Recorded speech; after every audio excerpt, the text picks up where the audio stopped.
Ada pelaku usaha jajanan tradisional Ibu Cici Cipta Ningrum. Bu Cici mulai bisnis sejak tahun berapa ini, Bu? Saya mulai bisnis sejak tahun 2011 setelah saya resign dari kerja. Jadi cuman memang saya pilih ini karena memang passion saya sepertinya di sini, gitu. Itu karena ingin mengangkat kualitas dari kue tradisional yang bentuknya seperti itu aja gitu. Jadi supaya tampilannya juga, jadi di sini juga ada unsur seninya juga gitu ya. Jadi dari yang bentuknya biasa-biasa saja menjadi kue yang tampil menjadi lebih cantik gitu. Lebih cantik, lebih modern, jadi lebih disukai oleh kalangan-kalangan yang dulunya mungkin bosan atau enggak suka dengan tampilan yang hanya biasa-biasa saja, seperti itu, Pak. Misalnya seperti kue koci-koci. Koci-koci ya. Kue koci-koci itu biasanya juga dipakai untuk syarat orang kalau lamaran, biasanya juga ada kelet-keletan seperti bahan-bahan dari ketan. Itu supaya kalau orang lamaran kan tampilan harus cantik ya, Pak ya. Masa bentuknya cuma dibungkus daun aja. Koci-koci itu dari lapisan ketan, kemudian dalamnya ada isinya kelapa unti. Kelapa unti, oke. Biasanya kadang ada yang memang diberi warna aroma pandan jadi hijau. Jadi hijau gitu ya. Itu kita inovasi bentuknya menjadi kita cetak seperti bentuk anggur dan stroberi. Jadi nanti kalau ditata di nampan itu nanti kelihatan cantik. Nah itu kadang orang selalu bertanya-tanya, ini apa ini Mbak? Ini apa ini Mbak? Gitu. Jadi menjadi sesuatu yang baru. Lapisan dari tepung ya, tepung campur telur itu bentuknya cuman biasanya panjang memanjang begitu saja. Itu kita bentuk menjadi bentuk mawar. Bunga mawar. Biasanya orang-orang tanya, ini apa Mbak? Ini kue apa? Gitu. Dan mereka tidak menyangka kalau itu dadar gulung gitu loh. Dan itu termasuk juga best seller di Seruni Boga seperti itu. Terus lainnya seperti iwel-iwel juga gitu. Mungkin kalau anak-anak sekarang mungkin agak kurang tahu ya kue-kue yang saya sebutkan itu kan. Kalau koci-koci tahu, dari dulu juga tahu saya ini. Iwel-iwel itu kan juga kue-kue kuno gitu loh. Iwel-iwel itu dari beras ketan, Pak. Beras ketan dicampur dengan ketan parut yang kasar itu. Ya itu kita juga bikinkan supaya tampilannya cantik. Itu kita bikin tanpa daun juga, kemudian kita cetak bentuk bunga juga, tapi tidak menutup kemungkinan gula merahnya tetap kita kelihatan. Jadi gula merahnya ini jadi seperti putihnya, seperti itu. Putih di bunga tengah, gitu ya. Iya, bunga apa itu, Bu? Kalau tadi mawar, ini bunga apa ini? Ini bunga Kamboja. Bunga Kamboja. Iya, bisa gitu. Iya. Mereka selama ini mereka sangat senang karena jarang di tempat lain ada. Kalaupun misalnya di pasar-pasar itu nggak mungkin ada karena made by order saja gitu. Jadi bukan produk massal, jadi harus pesan dulu. Jadi kesannya eksklusif seperti itu kalau kita bawa hantaran seperti itu.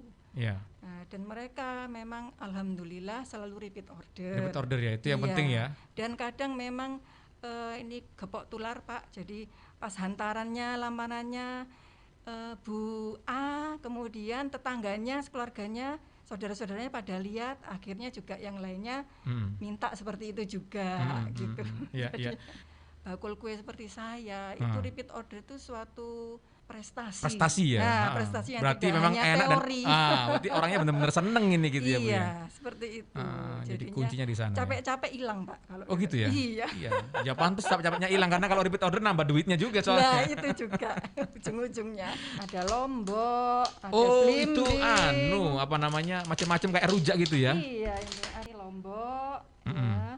Kita bikin seperti ini nih dari kacang hijau kupas. Oke, bentuknya lombok merah besar gitu. Kacang hijau kupas itu kita rendam sampai 1 jam, kemudian terus kita olah sedemikian rupa, akhirnya bisa dibentuk seperti ini. Dibentuk seperti lombok gitu Iya, ya. Jadi mulai ada tangkainya yang seperti hijau itu. seperti macam-macam. Jadi ada lombok, ada terong, ada belimbing, dan supaya kelihatan memang seperti asli, kita kasih tangkainya asli, Pak. Oh, tangkainya itu Tangkai asli. lomboknya asli, Oke. gitu. Iya, iya. Kemudian kita pakai sebagai aksesoris. Aksesoris ya.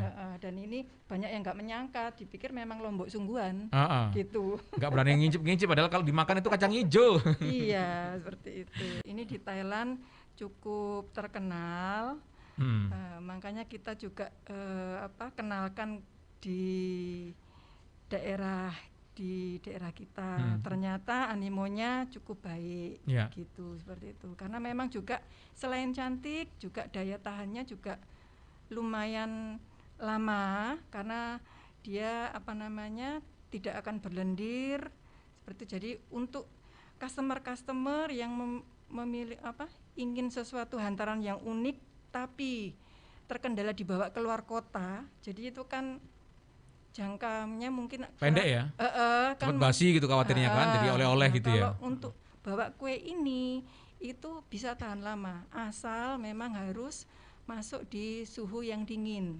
suhu kulkas atau AC mungkin AC, dalam perjalanan harus ada AC, kan, itu bisa tahan sampai 2-3 hari. Sampai 2-3 hari. Ada perbedaan pendapatan yang drastis atau enggak, Bu, dengan perubahan atau pemberian nilai tambah ini? Sangat ada. Sangat ada ya. Iya. Sangat beda sekali ya. Ya, alhamdulillah, seperti itu. Bu Cici ada saingannya nggak? Gitu. Di RW 1 gimana, Bu? Soal kulinernya, kan tadi ada handicraft, ada kuliner gitu. Kulinernya memang macam-macam. Cuman memang setiap kuliner memiliki ciri khas sendiri-sendiri. Punya kekhasan tersendiri ya, Bu ya. Nggak perlu saingan ya, Bu ya. Iya. Malah saling support ya. Iya, betul. Oke. Tapi ada yang mengatakan bahwa sekarang justru malah UKM itu sukses loh, Bu, di masa pandemi ini. Ibu merasakan nggak sih? Mungkin waktu pertama-tama dulu sampai 6 bulan pertama dulu waktu ini 2020 itu ya? Itu sama sekali tidak ada. Sama sekali tidak ada? Sama 6 bulan? Kosong. Iya, sampai bahan-bahan saya ini sampai rusak semua. Iya. Seperti itu. Jadi mungkin baru mulai tahun kedua itu baru mulai ada lah sedikit-sedikit seperti itu. Mulai orang boleh berkumpul-kumpul atau apa itu mulai giatnya mulai terasa sampai sekarang. Sudah mulai pulih seperti mulai itu. Tahun berapa itu terasa mulai tahun ini. Baru dua-dua ini ya. Vaksin 21 pun juga masih turun ya, Bu ya? Masih turun, Pak. Nah, harapannya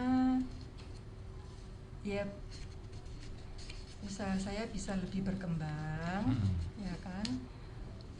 Bisa diberi kemudahan mungkin yang masalah perizinan atau masalah pemasaran seperti itu, karena saya kan memang tidak ada toko yang offline seperti itu, jadi kekuatannya memang online.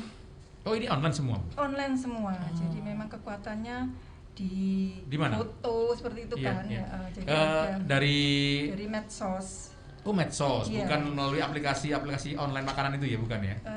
Saya selama ini belum, karena untuk yang sekarang saja itu saya sudah sering nolak gitu loh. Takutnya nanti kalau daftar itu malah ini apa?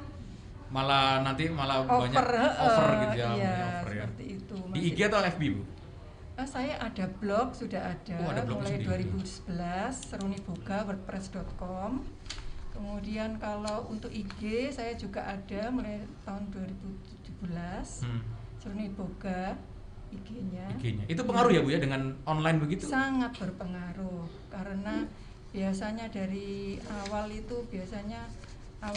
cuman kalau kita mengandalkan dari teman, dari komunitas teman, kemudian antar keluarga, gitu. Iya, itu sangat terbatas, karena kan kalau orang hajatan nggak setiap hari mengkonsumsi order seperti itu kan. Nah, jadi kemudian makanya harus diperluas, harus mencari pasar yang di luar, kita keluar di luar dari itu, dari circle kita ya, atau dari kelompok kita gitu ya. Dan itu biar luas. Dan itu hanya saya lihat kita harus mengikuti perkembangan zaman, karena kalau tidak punya toko otomatis berarti kita harus ikut medsos itu.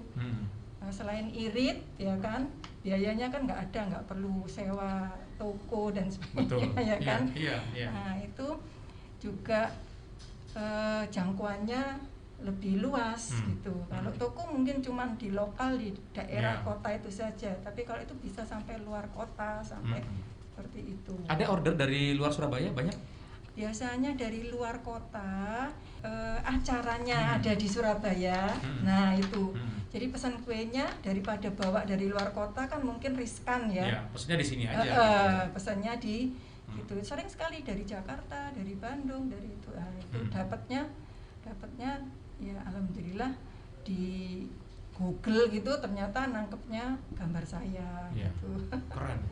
Bisa dilihat IG-nya Seruni Boga. Sambung semua ya. Sambung. Bu Cici gimana Bu sebagai pelaku UKM nih di bisnis? Daya saing itu gimana kalau menurut Anda?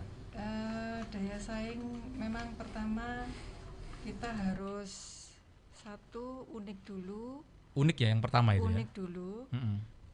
Jadi yang lain tidak punya sehingga kita punya, sehingga orang magnetnya ke kita dulu seperti itu. Setelah unik baru kemudian ke yang lain-lainnya. Setelah orang datang berarti ke kualitas, rasanya selalu update ya. Juga pelayanan. Jadi misalnya seperti pelayanan untuk tepat waktu seperti itu, karena biasanya kan memang untuk hantaran-hantaran ini kan momen-momen yang sekali seumur hidup. Pengusaha kuliner itu juga banyak, itu kadang malah kita support. Jadi misalnya kalau saya ada order yang over kuota, itu saya lempar ke yang lain seperti itu. Jadi malah bisa customer puas, bisa memenuhi, dan kita juga bisa saling membantu usaha yang lainnya. Bagi-bagi order banyak pahala ya Bu ya. Nah, itu. Yang paling penting. Nanti order-order yang lain akan datang mengikuti nih katanya. Amin. Bu Cici, kalau jajanan tradisional berubah menjadi buah-buahan, apakah nanti unsur tradisionalnya nggak muncul ya Bu? Nah ini Bu Dewi di Wonokromo mungkin ada komentar ini. Justru malah kita tidak menghilangkan yang tradisionalnya. Jadi tergantung request. Kita ini kan penjual, tergantung pasarnya. Kalau memang pasar itu menginginkan tetap dengan kemasan yang lama, kita juga bisa bikinkan gitu. Karena diversifikasi produk itu juga perlu penting untuk ya? daya saing. Betul. Itu. Ada diversifikasi produk, diupdate terus ya Bu ya. Jadi kalau betul. kemarin hantaran terus ulang tahun anak, Bu saya pengen itu koci-kocinya jadi bentuk kura-kura gitu, bisa ya Bu ya? Betul. Ulang tahun anak itu pun kita ada produk seperti bolu kukus hias. Jadi bolu kukus itu biasanya kan bentuknya ya yang mekrok-mekrok seperti itu, biasanya konvensional seperti itu. Itu kita bikinkan yang anak menjadi tertarik. Itu kita lukis satu-satu bolunya itu jadi bentuk seperti Minion, kemudian bentuk seperti Doraemon gitu. Ya seperti itu. Biasanya yang banyak kita terima seperti itu. Bisa. Oke. Kunci suksesnya, kiatnya supaya tetap bisa bertahan di sektor ini gitu. Ini sesuai dari pengalaman saya, mungkin bisa bermanfaat bagi pengusaha lainnya. Itu kita harus konsisten dengan passion kita. Jadi jangan patah semangat, karena memang butuh proses yang tidak instan untuk memperoleh banyak customer supaya datang ke kita itu. Ibu merasakan berapa tahun itu mulai terasa hasilnya? Sejak saya mulai medsos itu, jadi itu ada hasilnya. Jadi memang kita harus melek teknologi, seperti itu. Nah itu makanya harus tetap semangat. Jangan dibikin bahwa kegagalan itu kita menjadi pupus, tapi kegagalan itu adalah keberhasilan yang tertunda. Seperti itu. Jangan lupa tadi unik, enak, dan pelayanannya ya Bu ya. Iya, Nah, betul. 3 ini yang jangan dilupakan gitu kalau Iya. bisnis di kuliner. Betul. Oke. Makasih banyak Bu Cici Sama-sama. sudah memberikan waktu, semoga sukses terus untuk dagangannya.